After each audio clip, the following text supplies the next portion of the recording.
सो बांग्लादेश के जो नए प्राइम मिनिस्टर हैं तारिक रहमान, उन्होंने इंडिया को लेकर एक काफी स्ट्रॉन्ग डिप्लोमेटिक पोजीशन ले ली है। बांग्लादेश का मैसेज बेसिकली ये है कि जब तक शेख हसीना के एक्सट्रेडिशन के इशू पर इंडिया की तरफ से कोई खास प्रोग्रेस नहीं होती, तब तक तारिक रहमान की जो इंडिया विजिट है, जो कि काफी पहले हो जानी चाहिए थी, उसके लिए प्रोपिशियस एनवायरनमेंट क्रिएट होना बहुत मुश्किल है बांग्लादेश के अकॉर्डिंग। और ये जो स्टेटमेंट है ये अपने आप में काफी इंपॉर्टेंट हो जाती है, क्योंकि ये सिर्फ बांग्लादेश के प्राइम मिनिस्टर की फॉरेन विजिट का इशू नहीं है, बल्कि इसके पीछे जो इंडिया और बांग्लादेश के रिलेशंस का एक मच बिगर रीसेट जो चल रहा है, उसको लेकर भी एक काफी इंपॉर्टेंट सिग्नल देती है। जैसा कि आप लोग जानते होंगे कि तारिक रहमान फरवरी 2026 में बांग्लादेश के प्राइम मिनिस्टर बने थे, लेकिन उनकी पहली फॉरेन ट्रिप इंडिया की नहीं थी।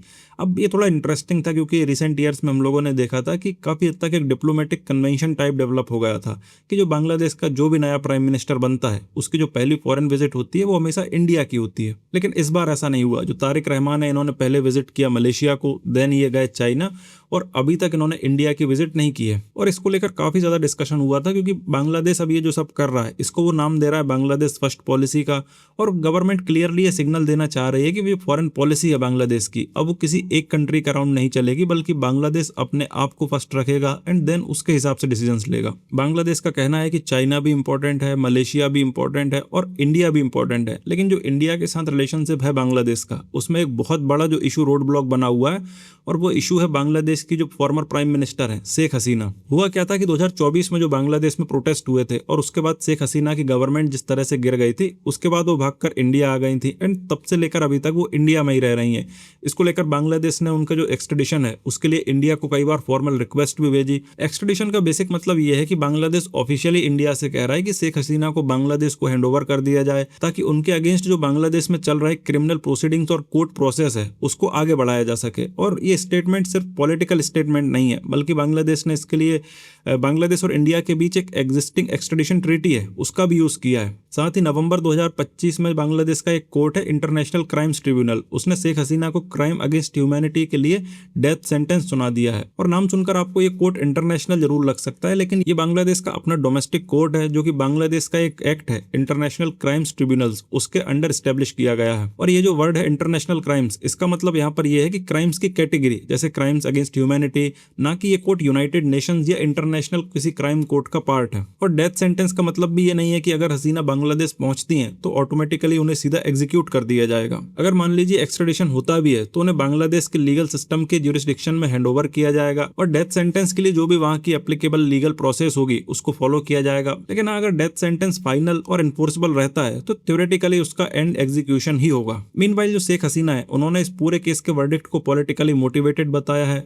इंडिया की तरफ से हालांकि ये कहा गया है कि जो बांग्लादेश की एक्सट्रेडिशन रिक्वेस्ट है, जो कि कई बार हो चुकी है, उसको लीगल प्रोसेस के थ्रू एग्जामिन किया जा रहा है। और जो मैं आपको बता रहा था कि बांग्लादेश और इंडिया के बीच एक एक्सट्रेडिशन ट्रीटी है, तो वो ट्रीटी साइन की गई थी 2013 में, जैसे कि 2016 में अमेंड भी किया गया था। ट्रीटी में बेसिकली जो एक्स्ट्राडिटेबल ऑफेंसेस है उनका एक काफी ब्रॉड फ्रेमवर्क दिया गया है, लेकिन इसका मतलब ये नहीं है कि बांग्लादेश रिक्वेस्ट भेजेगा और इंडिया के पास ऑटोमेटिकली एक्स्ट्राडाइट करने के अलावा कोई ऑप्शन ही ना बचा हो। ट्रीटी में मना करने के ग्राउंड्स भी काफी ज्यादा मेंशन किए गए हैं। फॉर एग्जांपल, ट्रीटी का जो आर्टिकल 6 है वो पॉलिटिकल कैरेक्टर ऑफेंसेस के बेसिस पर एक्स्ट्रेडिशन रिफ्यूज करने की पॉसिबिलिटी बिल्कुल देता है भारत को। इसलिए हसीना का जो केस है वो लीगली भी स्ट्रेट फॉरवर्ड उतना नहीं है जितना कि दिखाई देता है, और जिस तरह से बांग्लादेश उसको पेश कर रहा है। एक तरफ बांग्लादेश के पास फॉर्मल एक्स्ट्रेडिशन रिक्वेस्ट है, दूसरी तरफ उसके पास ट्रिब्यूनल का वर्डिक्ट भी है। वहीं अगर हम भारत की स्थिति देखें तो भारत को जो ट्रीटी के प्रोविजंस हैं, एप्लीकेबल इंडियन लीगल प्रोसेस है और एक्स्ट्रेडिशन के ग्राउंड्स फॉर रिफ्यूजल हैं, उनको कंसीडर करना है। और इसी सबको देखते हुए अगर आप तारिक रहमान की इंडिया विजिट का जो पूरा इशू है उसको देखें तो अपने आप में काफी इंटरेस्टिंग हो जाता है। हालांकि एक चीज यहाँ नोटिस करने लायक है कि कुछ ही दिन पहले जो इंडिया के नए हाई कमिश्नर टू बांग्लादेश हैं दिनेश त्रिवेदी साहब, उन्होंने तारिक रहमान से मीटिंग भी की थी। मीटिंग के बाद तारिक रहमान ने वही कहा था कि बांग्लादेश रिलेशंस को इंप्रूव करने के लिए कंड्यूसिव एनवायरनमेंट क्रिएट करना जरूरी है। एट दैट पॉइंट ये फ्रेज अपने आप में काफी डिप्लोमेटिक लगा था, लेकिन अभी 16 अगस्त को जो बांग्लादेश की फॉरेन मिनिस्ट्री है, इसने इस फ्रेज को और क्लियरली एक्सप्लेन कर दिया है। बांग्लादेश की फॉरेन मिनिस्ट्री ने कहा है कि तारिक की इंडिया विजिट के लिए जो प्रोपिशियस एनवायरनमेंट है उसको क्रिएट करना बहुत जरूरी है। और इसका मतलब ये है कि बांग्लादेश ये एक्सपेक्ट कर रहा है कि इंडिया शेख हसीना को और इनके जितने भी संगी साथी रहे हैं उन सबको एक्स्ट्रेडिशन ट्रीटी के तहत बांग्लादेश को हैंड ओवर कर दे। मतलब बांग्लादेश बांग्लादेश यही चाहता है कि इंडिया के साथ नॉर्मल हाई लेवल एंगेजमेंट से पहले हसीना के इशू पर कुछ ना कुछ बड़ी मूवमेंट जरूर होनी चाहिए, बट इसका मतलब ये भी नहीं है कि इंडिया बांग्लादेश डायलॉग कंप्लीटली बंद हो गया है। एक्चुअली दोनों जो साइड्स हैं वो तारिक रहमान की पॉसिबल इंडिया विजिट को लेकर और ज्यादा डिस्कशंस कर रही हैं। अभी रिपोर्ट सामने ये आ रही है कि 21 अगस्त से लेकर 25 अगस्त के बीच तारिक रहमान की इंडिया विजिट पॉसिबल है, ऑल्दो अभी ये ऑफिशियली कंफर्म्ड नहीं हुआ है, लेकिन मैं आपको रिपोर्ट्स के बेसिस पर बता रहा हूँ। तो सिचुएशन अभी कैंसिल्ड विजिट वाली नहीं है, it's more like a diplomatic bargaining phase. Bangladesh कह रहा है कि पहले शेख हसीना के इशू पर प्रोग्रेस होनी चाहिए, उसके बाद कोई विजिट की उम्मीद की जा सकती है। वहीं दिल्ली का कहना है कि एक्सट्रेडिशन रिक्वेस्ट